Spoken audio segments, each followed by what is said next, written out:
everyone, my name is Jessica and I'm so happy to be here today with the Fort Saskatchewan Public Library. I am recording here today at the Fort Heritage Precinct, which is actually a museum that we have here in Fort Saskatchewan. So if you notice some things behind me, it might not look exactly like they do in your house, but I am actually in a house right now. It's called the Dr. Henry Residence, which is just a fancy word for house. So if we look around the Dr. Henry house, we might notice over here, I've got some very old books. Over here, I've got some very old curtains. And even underneath me, I've got this very old chair right here. And you might have even noticed that the clothes that I'm wearing are also very old. So I've got this nice blue blouse, I've got my nice long brown skirt, and these are the kinds of things that people might have worn a very long time ago. So 100 or maybe 125 years ago. So that is way before you were born. It was way before your parents were born. And it was even probably way before your grandparents were born. So that was a long, long time ago. So because we are in a very old house with very old curtains, a very old chair, very old clothes, very old books, we are going to read a very old story today. So you can find yourself a little spot to snuggle up in, maybe a spot on the couch, or you could find a nice pillow or a stuffed animal or a blanket to snuggle up in, and we're gonna get started. Okay, so we are gonna get nice and close so that you can see all of the beautiful words and beautiful pictures in this book.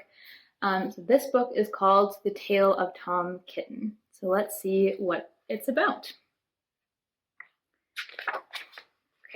The Tale of Tom Kitten by Beatrix Potter.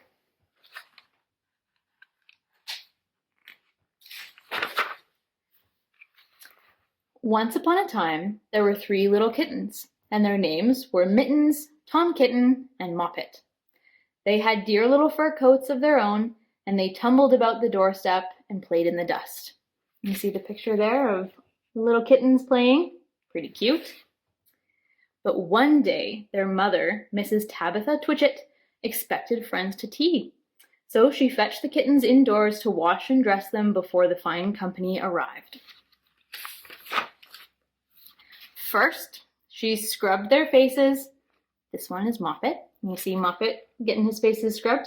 Can you scrub your face? Maybe you can get ready with the kittens. We can scrub, scrub, scrub, get nice and clean. Then she brushed their fur. This one is Mittens. You can brush your fur, your fur back, your nice hair, brush, brush, brush. Then she combed their tails and whiskers. This is Tom Kitten. Tom was very naughty, and he scratched. Uh-oh. Hopefully we don't scratch when we brush our tails and whiskers, or our hair, if you don't have tails or whiskers.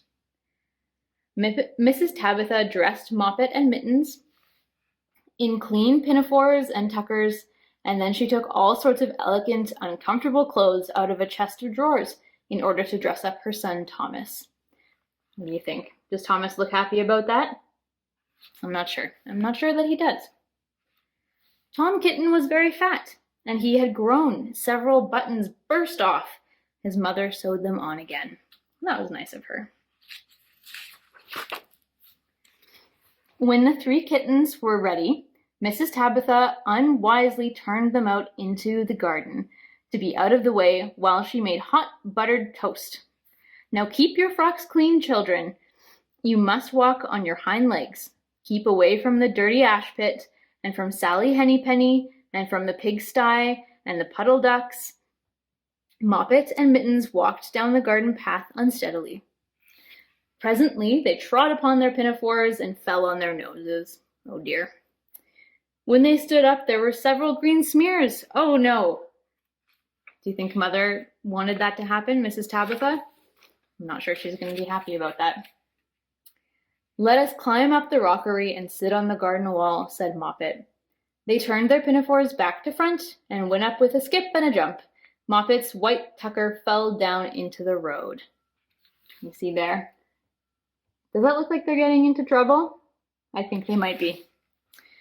Tom Kitten was quite unable to jump when walking upon his hind legs in trousers, He came up the rockery by degrees, breaking the ferns and shedding buttons right and left. His buttons were all falling everywhere. He was all in pieces when he reached the top of the wall. Moppet and Mittens tried to pull him together. His hat fell off, and the rest of his buttons burst. Oh dear, Tom Kitten is just having a hard time, it sounds like. While they were in difficulties, there was a pit-pat, paddle-pat, and the 3 puddle ducks came along the hard, high road, marching one behind the other and doing the goose step. Pit-pat, paddle-pat, pit-pat, waddle-pat. Do you remember Mother Cat saying something about that? Something about staying away from the puddle ducks. They stopped and stood in a row and stared up at the kittens. They had very small eyes and looked surprised. Take a look. Do those ducks look surprised to you? Then the 2 duck birds, Rebecca and Jemima Puddle Duck, picked up the hat and tucker and put them on. Oh dear, those do not belong to those ducks. Mittens laughed so that she fell off the wall. Moppet and Tom descended after her. The pinafores and all the rest of Tom's clothes came off on the way down. "Come, Mr. Drake Puddle Duck," said Moppet. "Come and help us to dress him. Come and button up Tom." Mr. Drake Puddle Duck advanced in a slow, sideways manner and picked up the various articles. But he put them on himself. They fitted him even worse than Tom Kitten. "It's a very fine morning," said Mr. Drake Puddle Duck. And he and Jemima and Rebecca Puddle Duck set off up the road, keeping step. Pit, pat, paddle, pat, pit, pat, waddle, pat. Then Tabitha Twitchit came down the garden and found her kittens on the wall with no clothes on. Uh-oh. I think those kittens are getting in trouble. She pulled them off the wall, smacked them, and took them back to the house. Well, that wasn't very nice. But they did get in trouble, didn't they? "My friends will arrive in a minute, and you are not fit to be seen." "I am affronted," said Mrs. Tabitha Twitchit. Do we know what affronted means? Can you take a guess? Affronted means maybe that you're upset. You're not happy about something. She sent them upstairs, and I am sorry to say she told her friends that they were in bed with the measles, which was not true. They didn't even get to meet her friends. There they are. Quite the contrary. They were not in bed, not in the least. Somehow, there were very extraordinary noises overhead, which disturbed the dignity and repose of the tea party. So they were making a ruckus. They were making lots of noise. And I think that someday I shall have to make another, larger book to tell you more about Tom Kitten. As for the petal ducks, they went into a pond. The clothes all came off directly because there were no buttons. Do you remember that? Do you remember how Tom Kitten lost all of his buttons? Well, that's no good for the ducks. And Mr. Drake Puddle Duck and Jemima and Rebecca have been looking for them ever since. Think they'll find them? I don't know. The end. Okay, thank you so much for reading The Tale of Tom Kitten with me today. I thought that was really fun. I hope you did too. If you really enjoyed this book, you could actually go down to the Fort Saskatchewan Public Library and check it out for yourself. So if you liked it the first time, you could go get it and bring it home and then read it as many times as you want. So I hope that you really enjoyed it. I hope that you do that. And I hope that you really like the next story, which is to come. Hi, welcome to the Fort Heritage Precinct. My name is Kalela, and today I will be reading The Little House by Virginia Lee Burton. Page 1. Once upon a time, there was a little house way out in the country. She was a pretty little house, and she was strong and well built. The man who built her so well said, "This little house shall never be sold for gold or silver, and she will live to see our great-great-grandchildren's great-great-grandchildren living in her. That's a very long time. The little house was very happy as she sat on the hill and watched the countryside around her. She watched the sun rise in the morning, and she watched the sun set in the evening. Day followed day, and each one a little different from the one before. But the little house stayed just the same. In the night, she watched the moon grow from a thin new moon to a full moon and back again to a thin old moon. And when there was no moon, she watched the stars. Way off in the distance, she could see the lights of the city. The little house was curious about the city and wondered what it would be like to live there. Time passed quickly for the little house as she watched the countryside slowly change with the seasons. In the spring, when the days grew longer and the sun warmer, she waited for the first robin to return from the south. She watched the grass turn green and the apple trees burst into blossoms. She watched the children playing in the brook.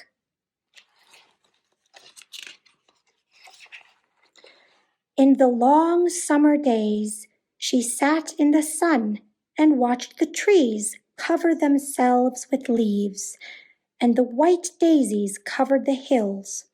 She watched the garden grow, and she watched the apples turn red and ripen. She watched the children swimming in the pool.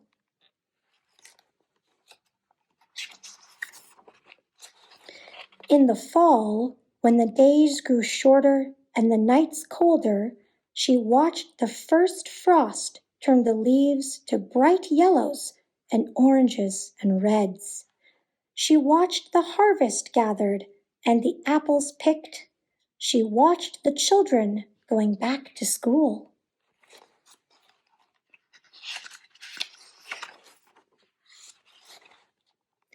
In the winter, when the nights were long and the days short, and the countryside covered with snow outside, she watched the children skating, skiing, sledding. Year followed year. The apple trees grew old and new ones were planted. The children grew up and went away to the city. And now at night, the lights of the city seemed brighter and closer.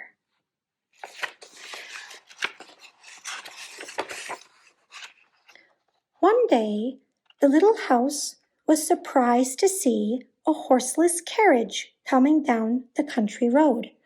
That's what we call a car today. Pretty soon, there were more of them on the road and fewer carriages pulled by horses. Pretty soon, along came some surveyors and surveyed a line in front of the little house. Pretty soon, along came a steam shovel and dug a road through the hill covered with daisies. Then some trucks came and dumped big stones on the road. Then more trucks with little stones. Then more trucks with tar and sand. And finally a steamroller came and rolled it all smooth, and the road was done.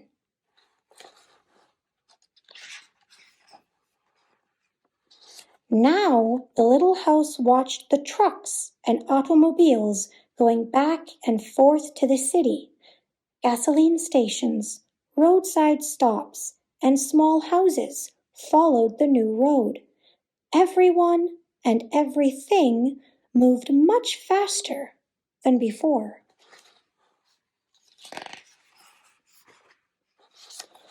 More roads were made, and the countryside was divided into lots. More houses and bigger houses, apartment buildings, schools, stores, and garages spread over the land and crowded around the little house. No one wanted to live in her and take care of her any more. She couldn't be sold for gold or silver, so she just stayed there and watched. And there she is.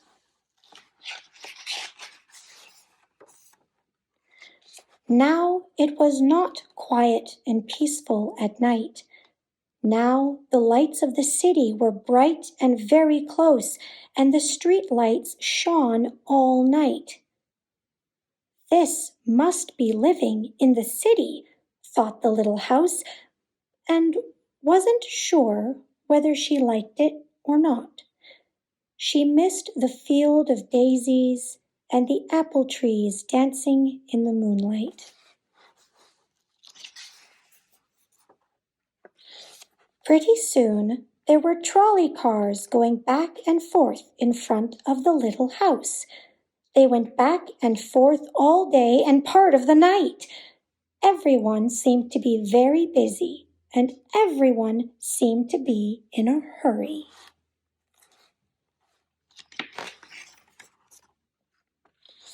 Pretty soon, there was an elevated train going back and forth above the little house. The air was filled with dust and smoke, and the noise was so loud that it shook the little house. Now she could not tell when spring came, or summer, or fall, or winter. It all seemed about the same.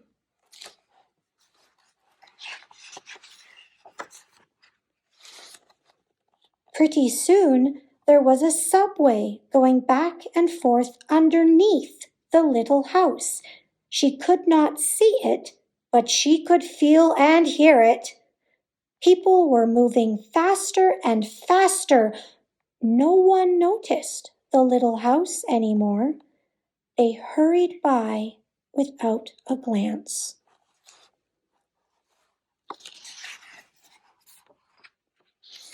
Pretty soon, they tore down the apartment houses around the little house and started digging big cellars, that's like a basement, one on each side. The steam shovels dug down 3 stories on one side and 4 stories on the other side. Pretty soon, they started building up. They built up 25 stories on one side and 35 stories on the other. Wow, that's tall. Now the little house only saw the sun at noon and did not see the moon or stars at night at all, because the light of the city was too bright. She did not like living in the city. At night, she used to dream of the country and the field of daisies and the apple trees dancing in the moonlight.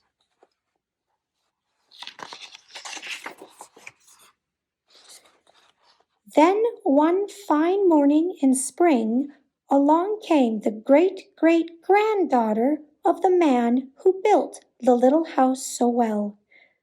She saw the shabby little house, but she didn't hurry by.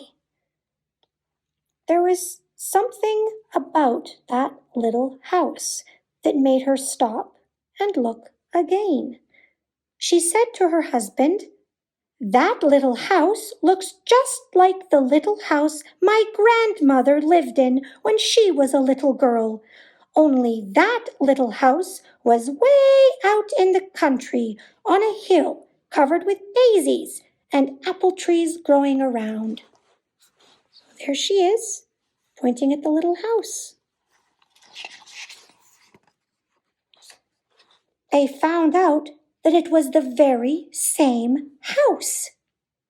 So they went to the movers to see if they could move the little house. The movers looked at the little house all over and said, "Sure, this house is as good as ever. She was built so well that we could move her anywhere." So they jacked up the little house and put her on wheels. Traffic was stopped for hours as they slowly moved her out of the city. There she goes.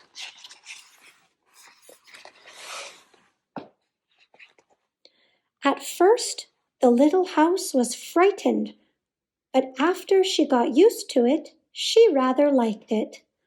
They rolled along the big road and they rolled along the little roads until they were way out in the country. When the little house saw the green grass and heard the birds singing, she did not feel sad any more. They went along and along, but they couldn't find the right place. They tried the little house here and they tried her over there. Finally, they saw a little hill in the middle of a field and apple trees growing around. "There," said the great-great-granddaughter, "that's just the place." "Yes, it is," said the little house to herself. A cellar was dug on top of the hill, and slowly they moved the house from the road to the hill.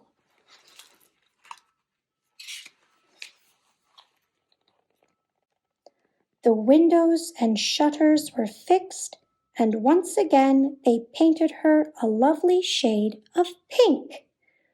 On her new foundation, she smiled happily. Once again, she could watch the sun and moon and stars. Once again, she could watch spring and summer and fall and winter come and go. Once again, she was lived in and taken care of. Never again would she be curious about the city. Never again would she want to live there. The stars twinkled above her. A new moon was coming over.